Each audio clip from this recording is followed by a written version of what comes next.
Ladies and gentlemen, children of all ages, hockey fans, Tom Fitzgerald, general manager of the New Jersey Devils. Fitzy, how are you? I'm good, Simmer. How you doing? Pretty good. Thank you for being here. So much to talk about, I think. Probably. A lot happening. Are you how much less stressed are you now that the deadline has passed? Listen, I think when you're pushing for a playoff spot or you're holding on to a playoff position, every game is stressful, be quite honest. Different people handle stress differently. I handle it my way. Um, but it's still stressful. It's a stressful job, and it's you just want to win and you want to do right by your players and your organization. And yeah, building up to the deadline, it started to get stressful. Sleep started, slipping away. You're up from 1:30 to 3:30, wondering what's happening the next day and what can I do? And what if this guy doesn't call me back? And gee, what if I can't get that play? And what if they don't like this, asset? Yeah, so that definitely plays a part. But there's still, like, right now, I'm not stressed because we Right. don't play today. We won last night, which is great. Tomorrow night, we've got McDavid and company coming in, and um, every win is a cushion. And if you just want to just keep piling up those cushions, and so yeah, it's there's a lot of stress.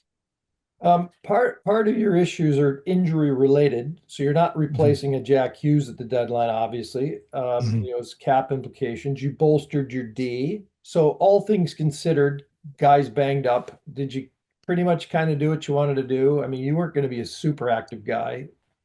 No, we wanted to be active, but in certain areas, we wanted to add that center position. Somebody who's played up on a team's lineup that would be our so-called third line center. Yeah. And that didn't change even when Jack got hurt because I was in on a couple things and pushed hard on one right, literally right to the 11th hour, but came up short. Or we didn't come up short. They just chose to put it in a different place, and telling me I couldn't have done anything different. So, but that hurts. But it was more of for the now and moving forward. Um, on the back end, knowing that Siegenthaler most likely was going to be out for the remainder of the season and year.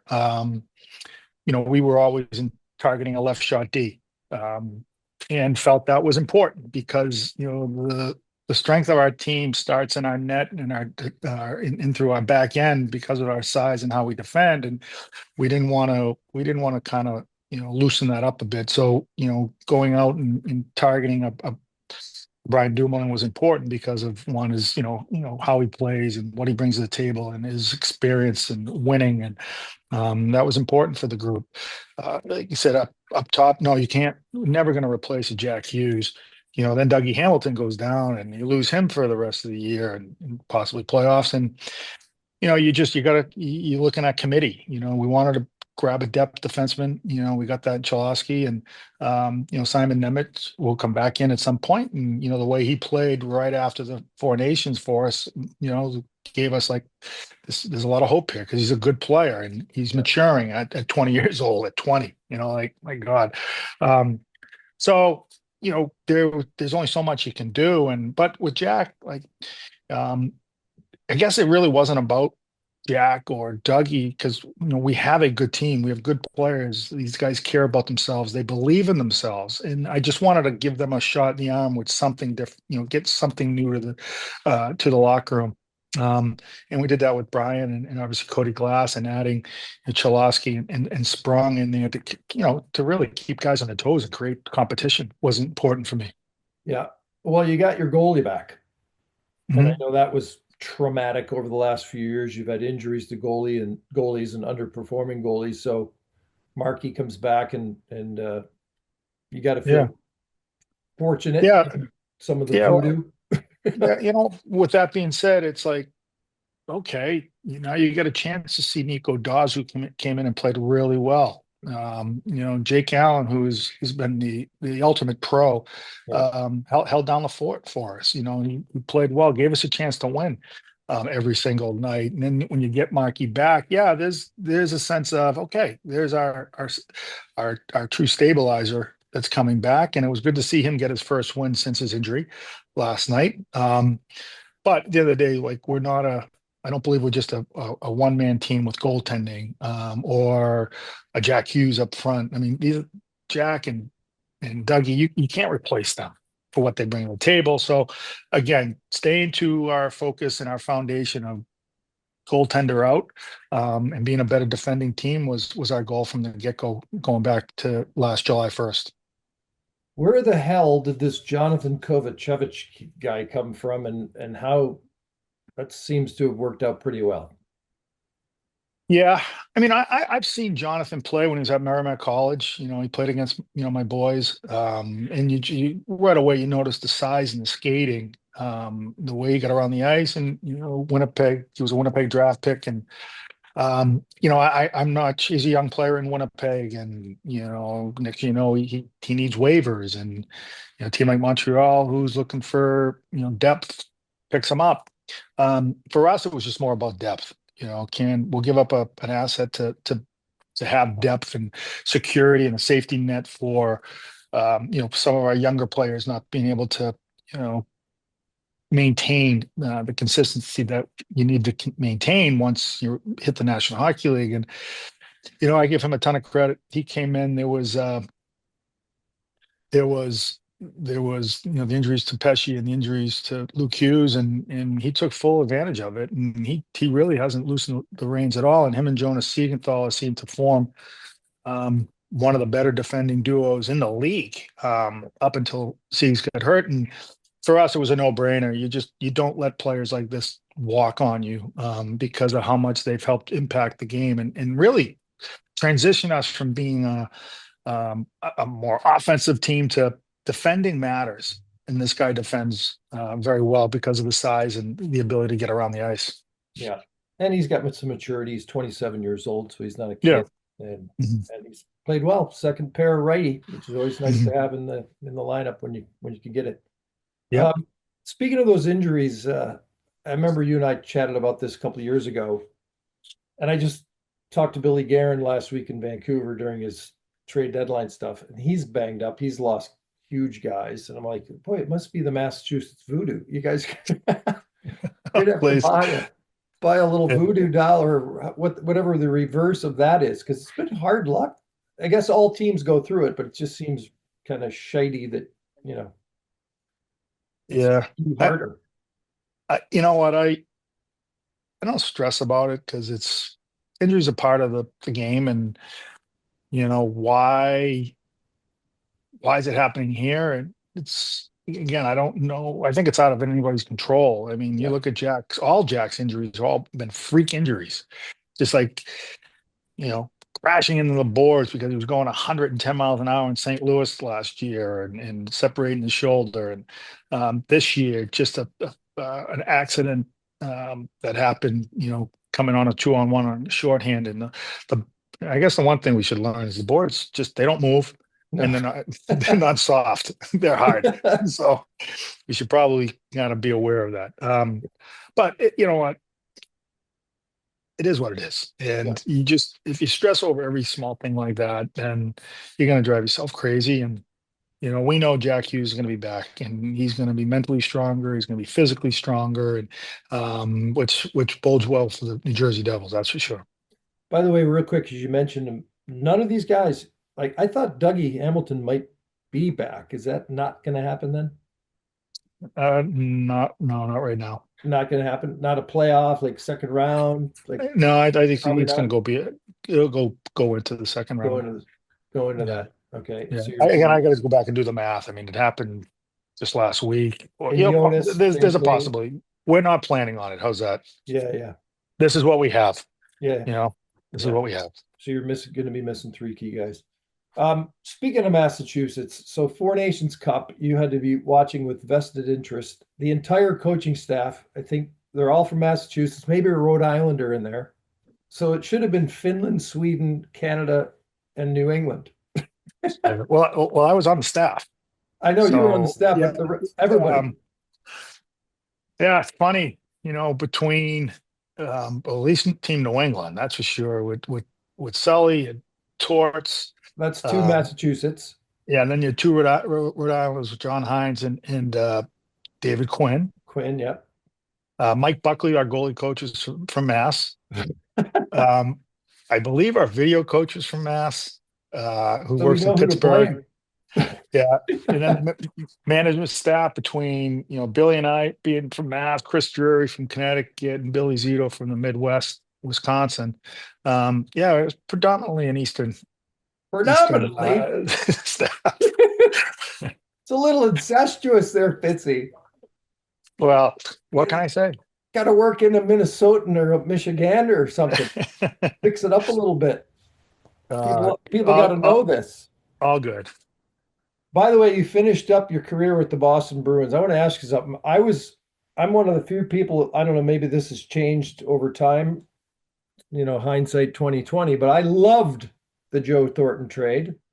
Freed up money for Zdeno Chara. Here's something ironic, by the way, about that. They're both locks for the Hall of Fame this summer to get voted in. So they'll go in together, which is pretty remarkable because you're on the team when Thornton gets traded. I know where I Mhm. was. I've written about it in a book. It was pretty funny, actually. What was your reaction? Like, what? I remember him losing the draw to John Madden the night before in New Jersey. They score a late goal. Joe gets interviewed. One of the guys. He's like, "Yeah, we'll be fine." And the next day, shit hits the fan. What do you remember Yeah. about that whole deal from being in the dressing room? I loved how you spun it to a positive. I Zdeno Chara. I've I, always I, bought I, into it as a positive. They needed a change of yeah, leadership, chemistry. The team was yeah, to throw together a free agent mess out of the lockout. yeah. It was no, it was. But you know what? That's a good spin on selling off because you bring in, arguably the greatest leader there's been Yeah. in the game since the Mark Messier ages. But I was home in North Reading at my home that I still have, and my dad called me saying, "Hey, Joe Thornton got traded." I'm like, "What? Where?" San Jose. And I thought, "Oh, he must be getting that Marlowe back. They're about the same age. You can't be must be a swap." And he's like, "No, no, it wasn't Marlowe.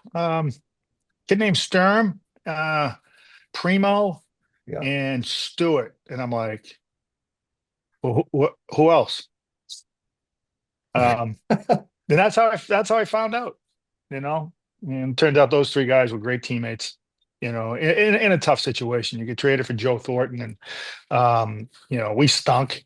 It wasn't a very good team, and coming into a tough situation. But Marco Sturm stuck around there and was part of the the team that just kind of revitalized itself and became the powerhouse in the East for decade, for dozens of years. So um, yeah, it was hard, but it wasn't really a fun year, to be quite honest. Yeah.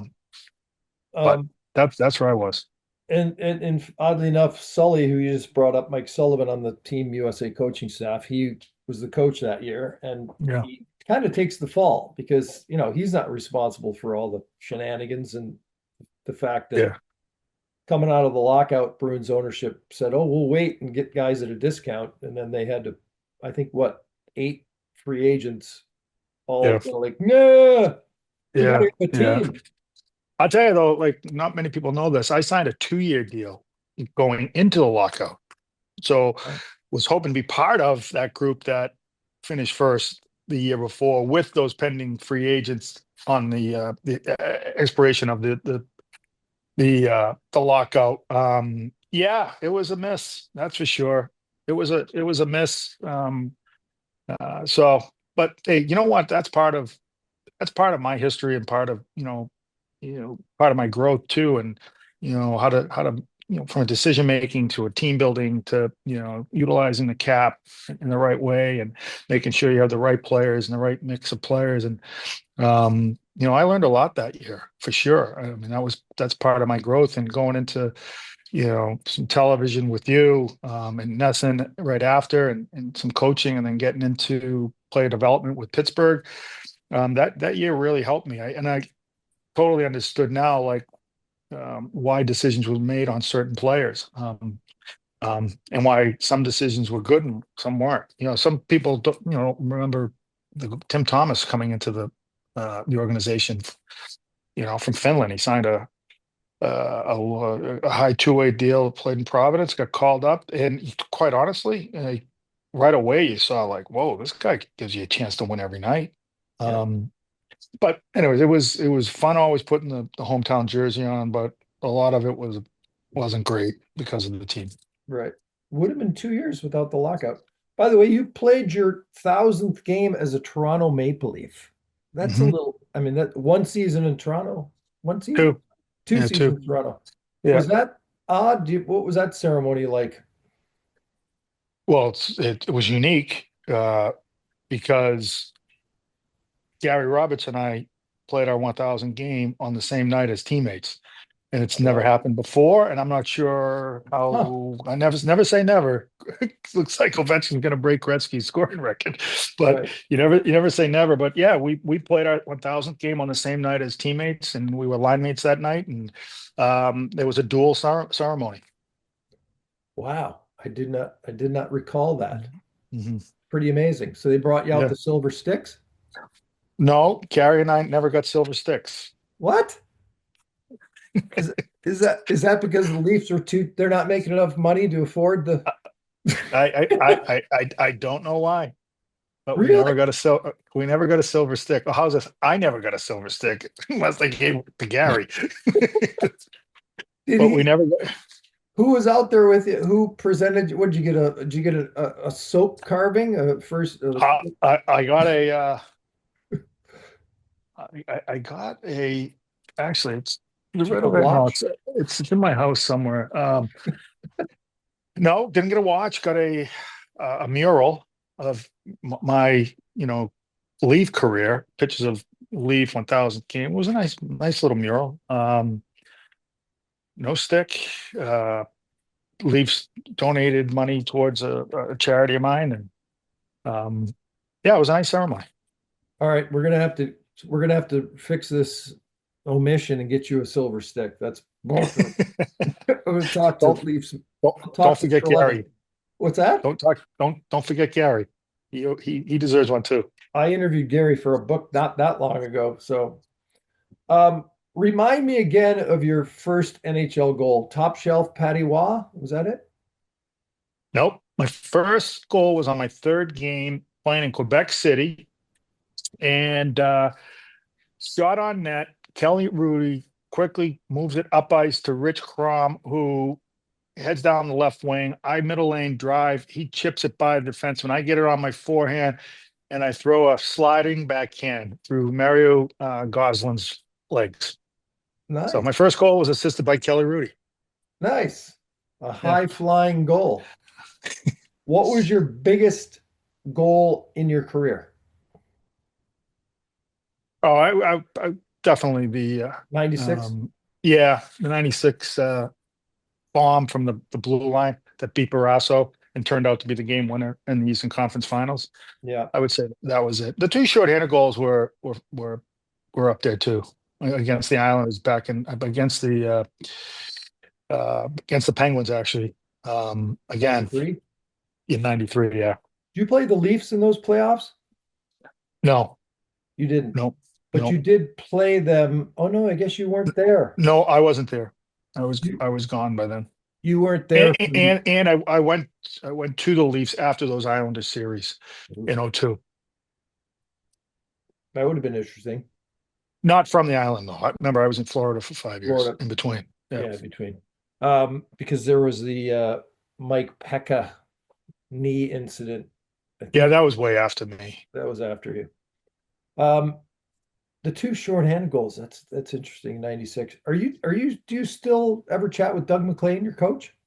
Yeah, yeah. From time to time, I bumped into him in Toronto. I listen to him all the time on the different podcasts. Radio shows? Yep, telling everybody how it was him back in '96 and the reason why I went to the Stanley Cup Finals. Yeah. Nice. I'm kidding. pumping his tires. You won a Calder Cup in Springfield, Yep. and you won a Stanley Cup as player development guy. Assistant coach, actually. I was assistant coach in '09. I You went from were. player development and I went behind the bench because two of our coaches got let go in February, and Dan Baalsma came up from the American League, and I came in off of the streets of Yeah. player development and stepped behind the bench. I was gonna say because it wasn't the full season. You were just there No, for no, it was February. It was like February 9th or right. 10th, right around then. Yeah. And I think you pointed out at one point, and I've seen it. I'm in the back of your photo, and you're holding up the cup. Yeah, it's right over there, actually. Is it? I think so. Yeah, I'm standing back there Yeah. because I was on the ice for that presentation. Hey, Yeah. by the way, were you drafted out of high school? Yep. Yep. That's First really round. only, it was a phenomena for a while. Yeah. Like Tom Barrasso was famous for it. There's been others, Mhm. but it still goes on a little bit in Minnesota, Massachusetts, right? Even though now we have Not, so much not, junior hockey, nothing? not Massachusetts. No, You'll see a Massachusetts kid go in the first round, but it's not through Massachusetts high high school school. hockey or prep school. Most likely through the U.S. development program, Yeah, or yeah, I would say the U.S. development. I don't see any U.S. I'm sorry, any Mass kid going out to the USHL as a 17-year-old. They usually go out there as an 18, 19-year-old before college, but usually through the development program. right. And on that note, how you have a son who's now playing for the dreaded New York Rangers organization. Yeah, well, yeah, and you know what? I'm happy for Casey. He's the captain of their farm team. Hartford? Yeah, so he plugs away. Hasn't played a game for the Rangers yet. But he's just like I told him, you just keep playing until people tell you can't play anymore. Right. And he has seen some time in the show. Yeah, through Buffalo and Florida. He actually played in the Stanley Cup Finals back versus Vegas. Yeah. And He then, got in game two, I think. and how's Ryan doing? He's great. He retired. He's actually working for us here, heading up college free agents and doing a little bit of pro and learning, the personnel side of an organization. All right, Fitzy, it's always a pleasure. And we get to cover a slew of items, which is always fun, and go back and also talk about your current team. We wish you the best as you move forward in the postseason when you get there. And Uh, sorry about the hard luck again, but yeah. go for it. Awesome, buddy. I'll see you.